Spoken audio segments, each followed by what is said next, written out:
බන්දුල ගුණවර්ධන ඇමතිතුමනි இங்கே வருகை தந்திருக்கின்ற பௌத்த பிக்குமார்களே ஏனைய மதகுருமார்களே அதே நேரத்திலே இங்கே தலைமையேற்றிருக்கின்ற சந்திரகாந்தன் பிள்ளையானவர்களே மற்றும் வியாழேந்திரன் அமைச்சர் அவர்களே பந்துல குணவர்தன் மேன்மிதங்க அமைச்சர் அவர்களே ஏனைய அரசியல் பிரமுகர்களே මේ වේදිකාවේ ඉන්නවා இந்த மேடையிலே அமர்ந்திருக்கின்றார் எனது ஒரு ஆசிரியர். நான் 12-13 வருடங்களிலே ரோயல் கல்லூரியிலே கல்வி கற்கும் பொழுது எமக்கு கல்வி கற்பித்த ஆசான் அவர்தான் இங்கே வருகை தந்திருக்கின்றார்.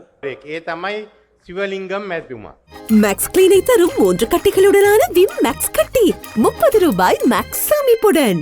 அந்த 61ஆம் ஆண்டு 62ஆம் ஆண்டு காலகட்டத்திலே கல்வி கற்றவர்கள் இங்கே பந்துல அமைச்சரை தவிர வேறு யாரும் இருக்க மாட்டார்கள் நினைக்கின்றேன்.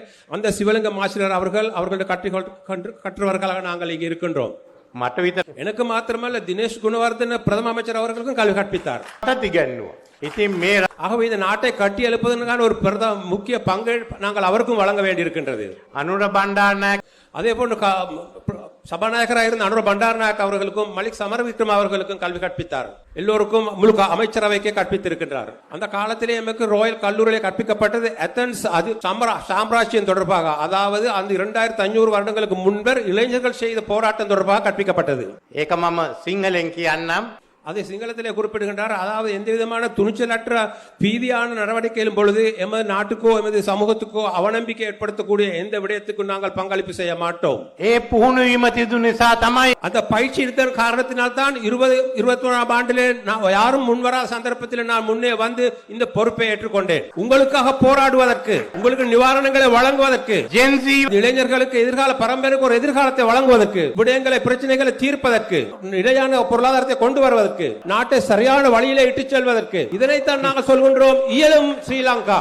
மிகவும் கஷ்டமான ஒரு காலத்தில் நான் அதை பொறுப்பேற்றுக் கொண்டேன். எதிர்கட்சி தலைவர் அவர்களுக்கு இந்த ஆசான் இருக்கவில்லை, அவர் ஓடிவிட்டார். எதிர்கட்சி தலைவர் தான் மாற்று பிரதம அமைச்சர். அவருக்கும் ஒரு கடமை இருக்கின்றது, நாட்டு மக்களை பாதுகாப்பதற்கு. நீங்கள் கஷ்டப்படும் பொழுது அவர் என்ன செய்தார்? ஓடி போய் ஒளிந்து கொண்டார். வரிசைகள் இருந்தன, மக்கள் பட்டியலை கிடந்தார், அதை பற்றி சிந்திக்கவில்லை. மக்கள் கஷ்டப்படும் பொழுது அவர் தப்பி ஓடிவிட்டார். ஓடி ஓடி ஓடி போய் பாரிஸ் நகரத்தில் நடைபெற்ற ஒலிம்பிக்கிலே தான் ஒளிந்து கொண்டார். எனது நண்பர் அனுரகுமாரையும் தேடிக்கொள்ள முடியாமல் போய்விட்டார். இந்த அமைச்சர்கள் இருந்தார்கள். நாங்கள் IMFக்கு சென்றோம். நமக்கு கஷ்டமான தீர்மானங்களை மேற்கொள்ள வேண்டி வந்தது. அது லேசான எளிதான விடயங்கள் அல்ல. நமக்கு உள்நாட்டு கடன் பெறுவதை வரையறுக்கப்பட்டது.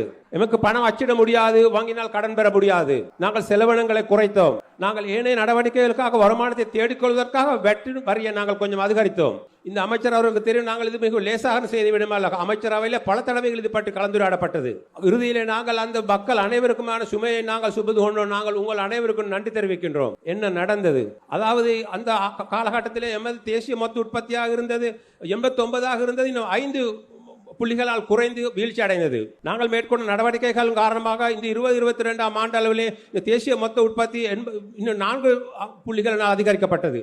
நாங்கள் கடன் பெற்றிருக்கின்ற உலக வங்கி மற்றும் IMF நிறுவனம், ஆசிய அபிவிருத்தி வங்கி மற்றும் 18 நாடுகளுடன் நாங்கள் கலந்துரையாடி உடன்பாட்டுக்கு வந்திருக்கின்றோம். எமது கடனை திருப்பி செலுத்துவதற்காக 2048ஆம் ஆண்டு வரை அவர்கள் தவணை தந்திருக்கின்றார்கள். நாங்கள் இதை முன்னெடுத்து செல்ல வேண்டும். சஜித் பிரேமதாஸ் எதிர்க்கட்சி தலைவர் சொல்கின்றார், இதை நாங்கள் மாற்றப் போகின்றோம். இந்த உடன்படிக்கைகளை மாற்ற முடியாது. இந்த உடன்படிக்கைகளை மாற்றினால் அவர்கள் தருகின்ற உதவிகளை நல்லுதவிகளை நிறுத்தி விடுவார்கள். ரூபாய் வீழ்ச்சி அடைந்துவிடும். $1 $400 அளவில் அதிகரித்துவிடும். மீண்டும் இந்த நாட்டிலே வரிசை ஆரம்பமாகிவிடும். கேஸ் எரிவாயு இல்லாமல் போய்விடும். இந்த நாட்டை எப்படி முன்னெடுத்து செல்வது என்பது அவர்களுக்கு புரியாது. நாங்கள் இந்த நடவடிக்கைகளை செய்யும் பொழுது எமக்கு உதவி ஒத்தாசையாக அவர்கள் இருக்கவில்லை. நாங்கள் 2023ஆம் ஆண்டு வரவு செலவின் பொழுது உங்களுக்கு சலுகை கொடுக்க நிதி இருக்கவில்லை. அவர்கள் என்ன செய்தார்கள்? அவர்கள் நீதிமன்றத்துக்கு போய் வழக்கு தொடர்ந்தார்கள், நான் தேர்தலை வைக்கவில்லை என்று. நான் தேர்தலை நடத்தியிருந்தால் என்ன நடந்திருக்கும்? 3-4 மாதங்கள் இதற்காக நாங்கள் செலவழி செய்ய வேண்டி வந்திருக்கும். 2023ஆம் ஆண்டு 365 நாட்களுமே எனக்கு தேவைப்பட்டது. அந்த 360 நாட்களில் 24 மணி நேரமுமே தேவைப்பட்டது. அதனுடைய பெறுபேறுகளை தான் நாங்கள் இப்பொழுது வருஷம் இல்லாமல் போனது. தேசிய மொத்த உற்பத்தி அதிகரித்தது. எந்த நாடும் இந்த விதமான துரிதமாக இந்த வங்குரோத்து நிலையிலிருந்து வறுமையிலிருந்து மீளவில்லை. நாங்கள் அதிலிருந்து மீண்டிருக்கின்றோம். அவர்களுக்கு தேவைப்பட்ட இதை நிறுத்துவதற்கு நீதிமன்றத்துக்கு தடை உத்தரவை பெற்றுக்கொள்ள தேவைப்பட்டது. நான் போய் இந்த எல்லா வேலைகளையும் செய்தேன். இறுதியிலே அவர்கள் எனக்கு எதிராக நீதிமன்ற தீர்ப்பொன்றை பெற்றுக் கொண்டார்கள். அடிப்படை உரிமை மீறியதாக. மக்களை வாழ செய்வது அது ஒரு அடிப்படை உரிமை தானே.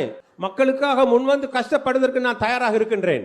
அதாவது நீதிமன்றத்தினால் சொன்னாலும் வேறு யார் சொன்னாலும் அதை பற்றி நான் பார்த்துக் கொள்வேன். உங்களுக்கான சுபிட்சமான வாழ்வை எதிர்காலத்தை உருவாக்குவதற்காக, இளைஞர்களுக்கான எதிர்காலத்தை உருவாக்குவதற்கான தேவையான எல்லா நடவடிக்கைகளையும் நான் செய்ய தயாராக இருக்கின்றேன். ரஞ்சித் பந்து பண்டாரை மற்றவர் நீதிமன்றத்தில் சென்றிருக்க மாட்டார். இந்த நாட்டில் முன்னேற்றம் அடைந்திருக்க மாட்டாது. தேர்தலில் அவர்களை இல்லாமல் செய்துவிடலாம். நாங்கள் எல்லோரும் ஒன்று சேர்ந்து முன்னேறி செல்வோம். சிங்கள, தமிழ், முஸ்லிம், பர்கர் அனைவரும் ஒன்று சேர்ந்து முன்னேறி எல்லோரும் நாட்டை கட்டி எழுப்புவோம். 19 இருந்ததை விட 22 இருந்ததை விட 2025 2026 ஆண்டுகளில் இதை விட மிகவும் சுபிட்சமான சிறந்ததொரு எதிர்காலத்தை நாங்கள் உங்களுக்கு வழங்குவோம்.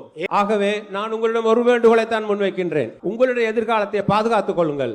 நாட்டை கட்டி எழுப்பதற்கு செப்டம்பர் 21ஆம் தேதி இந்த எரிவாயு சின்னமாக கேஸ் சிலிண்டர் முன்னிலையில் நீங்கள் உங்களுடைய வாக்குகளை இடுங்கள். නැත්නම් ඔයගොල්ලට ගෑස් සිලින්ඩර් නැතුව ජීවත් වෙන්න වෙයි.